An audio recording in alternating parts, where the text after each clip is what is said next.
الحمد لله رب العالمين،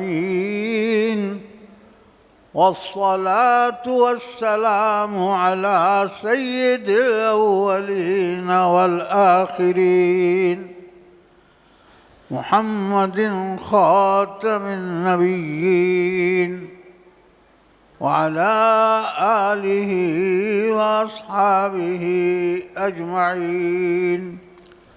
أما بعد،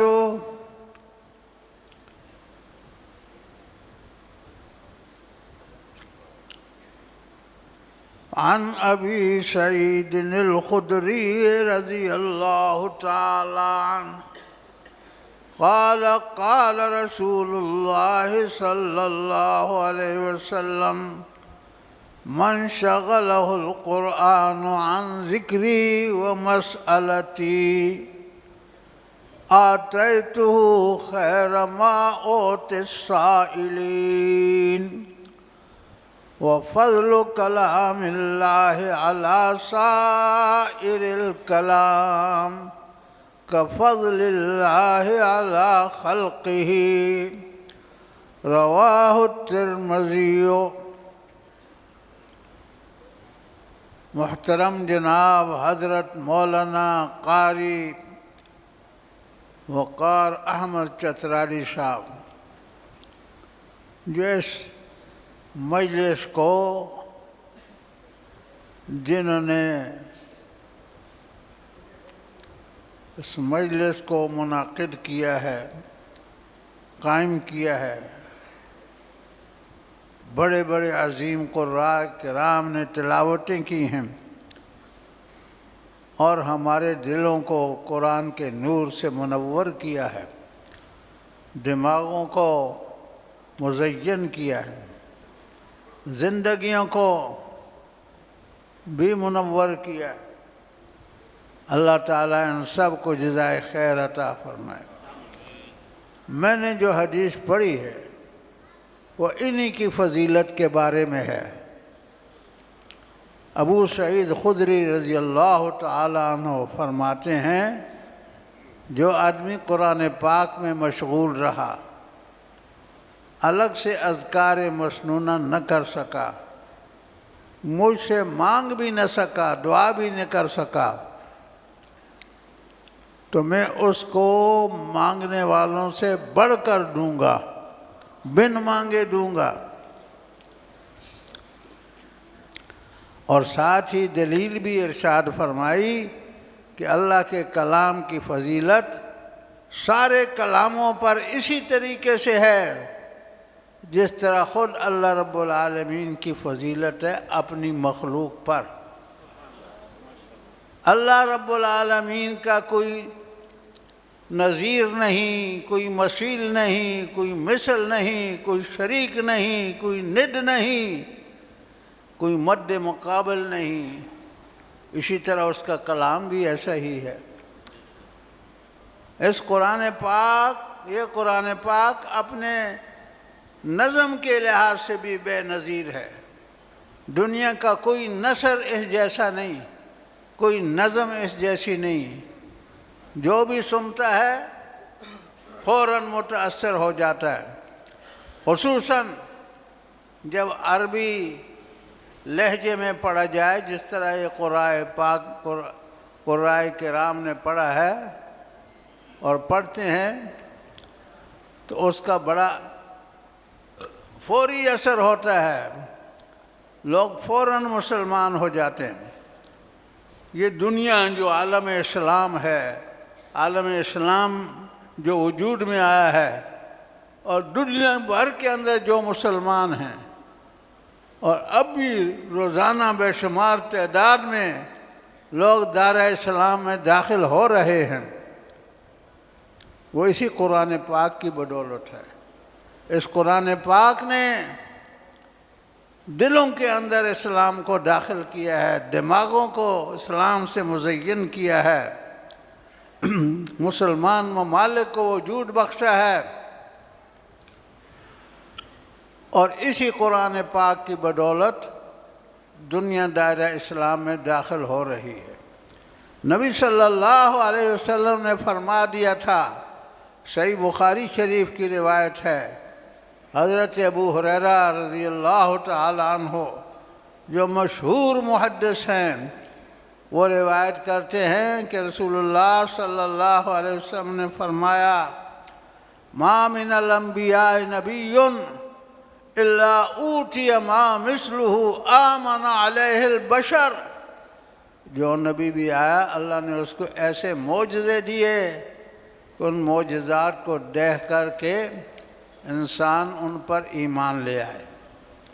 وَإِنَّمَا أُوتِيتُ وَحْيًا، اور مجھے وحی دی گئی ہے، اور بہت سارے میرے معجزات ہیں جو دوسرے انبیاء علیہ السلام کے تھے، لیکن ان کے علاوہ میرا ایک معجزہ ایسا ہے جو وحی ہے، قرآن و سنت ہے، اور وہ میرے بعد میری امت کے ہاتھ میں ہوگا۔ قرآن و سنت جیسی عظیم، پرکشش، طاقتور، لوگوں کو دلوں اور دماغوں کو مسخر کرنے والا کلام، دین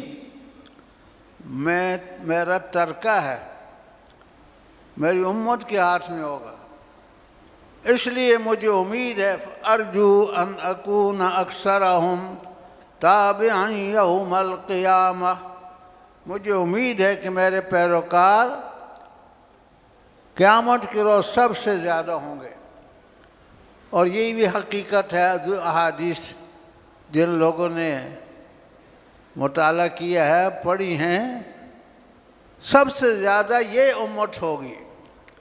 قیامت کے روز کسی نبی کے ساتھ 2، کسی کے ساتھ 3، کسی کے ساتھ 10، کسی کے ساتھ 20، اور موسیٰ علیہ السلام کے ساتھ بڑی تعداد۔ جبریل امین نے کہا ادھر دیکھیں، تو نبی صلی اللہ علیہ وسلم نے دیکھا کہ تمام آفاق بھرے ہوئے ہیں امت مسلمہ سے۔ یہ امت یہ دنیا کو مسخر کرے گی، دنیا کو فتح کرے گی۔ یہ جن کے پاس ایٹمی قوتیں ہیں، ایٹمی ٹیکنالوجی ہے، اور بڑے اپنے آپ کو بڑا سمجھتے ہیں، یہ سب ہیچ ہوں گے۔ قیامت کے روز اللہ پوچھیں گے لمن الملک اليوم، آج اقتدار کس کے لیے ہے؟ تو یہ سارے لوگ سرنگوں ہوں گے، کوئی بھی نہیں بول سکے گا۔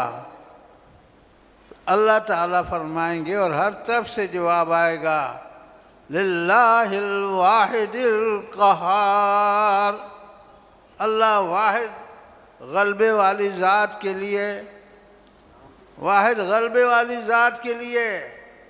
نبی صلی اللہ علیہ وسلم نے فرمایا میں آخری نبی ہوں، انا آخر النبیین وانتم آخر الامم، تم آخری امت ہو۔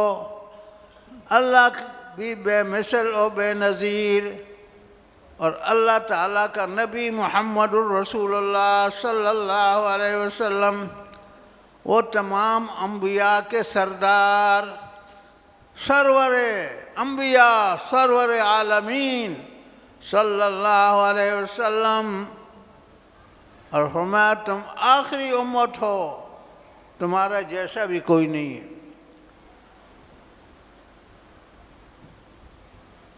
ہم بڑے خوش قسمت ہیں، دنیا کے اندر کوئی کتاب نہیں ہے جس کی تلاوت ہو سوائے قرآن پاک کے۔ قرآن پاک کی تلاوت ہے، اور یہ تلاوت ایسی تلاوت ہے کہ دلوں اور دماغوں کو مسخر کرنے والی ہے۔ اللہ تعالیٰ نے فرمایا اعوذ باللہ من الشیطان الرجیم، بسم اللہ الرحمن الرحیم، فبشر عباد الذین یستمعون القول فیتبعون احسنہ، پس بشارت دے دیں اے نبی ان لوگوں کو جو میرے کلام کو سنتے ہیں پھر پیروی کرتے ہیں اس کی اچھی باتوں کی، اس کی ساری باتیں احسن ہیں۔ اولئک الذین ھداھم اللہ، یہ لوگ وہ ہیں جن کو اللہ نے ہدایت دی ہے۔ وَأُولَئِكَ هُمْ أُولُو الْأَلْبَابِ، اور یہی لوگ دانش مند ہیں، یہی دانش مند ہیں، دانشور ہیں۔ لوگ ان کو دانشور کہتے ہیں جنہوں نے کالجوں سے، یونیورسٹیوں سے، آکسفورڈ سے، امریکہ سے ڈگریاں لی ہیں، لیکن سب سے بڑی ڈگری قرآن پاک ہے، اور سب سے اونچی کتاب وہ قرآن پاک ہے۔ اور میں پہلے کہہ چکا ہوں کسی کتاب کی تلاوت نہیں ہے، نہ کوئی حافظ ہے، اسی کتاب کے حفاظ ہیں، اسی کتاب کی تلاوت ہے۔ یہ جتنے قراء کرام یہاں تشریف لائے ہیں یہ سب بے نظیر اور بے مثال ہیں۔ جو قرآن پاک کا علم حاصل کرتا ہے، حفظ کرتا ہے، تجوید سے پڑھتا ہے، قرآن پاک اس کو بے نظیر اور بے مثال بنا دیتا ہے۔ ان کا کوئی نظیر نہیں ہے، کوئی ان کا مثیل نہیں ہے۔ اللہ تعالیٰ اس طرح کی محفل حسن قرأت کو اپنی جناب میں قبول و منظور فرمائے، اور تمام قراء کرام کو تشریف لانے پر اجر عظیم عطا فرمائے۔ وآخر دعوانا ان الحمد للہ رب العالمین برحمتک یا ارحم الراحمین۔